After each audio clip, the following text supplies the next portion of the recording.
جی ذرا ٹھہرو۔ اس کی مصنفہ کا نام ہے عطیہ ربانی اور اسے پبلش کیا ہے پریس فار پیس پبلیکیشن نے۔ اس کا تعارف تھوڑا سا پڑھتے ہیں۔ اس کہانی کا بنیادی خیال کچھ برس قبل کسی سے نہایت متاثر کن ملاقات کے وقت ہی ذہن میں گردش کرنے لگا۔ ایک ایسا ہسپانوی جو اسلام کو سخت ناپسند کرتا تھا اور اس ناپسندیدگی کی بڑی وجہ 11 ستمبر اور اس کے بعد اسلام کے خلاف کیا جانے والا پروپیگنڈا، اخبارات اور رسائل میں شائع ہونے والے منافرت سے بھرپور مضامین، ٹی وی پر چلنے والی سچی جھوٹی خبریں اور اس کے علاوہ بہت کچھ۔ مگر اسلام نے اس کی زندگی کو کیسے بدل دیا، اس بات نے مجھے بہت متاثر کیا۔ عملی طور پر دین کی تعلیمات کو اپنایا اور مراکو سے تعلق رکھنے والی نیک مسلمان خاتون سے نکاح کیا۔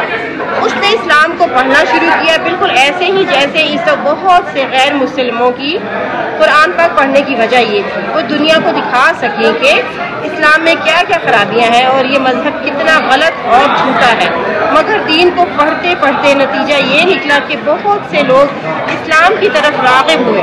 میری اس کہانی کا کردار بھی ایسے ہی ایک انسان کی زندگی سے متاثر ہو کر لکھا گیا ہے جس نے مسلمانوں کی عادات کا بغور مشاہدہ کیا اور اپنے طور پر تحقیق کی، جاننے اور سمجھنے کی کوشش کی، اور جیسے جیسے اس پر دین کی پرتیں کھلنے لگی اس کا ذہن خود بخود روشن ہونے لگا۔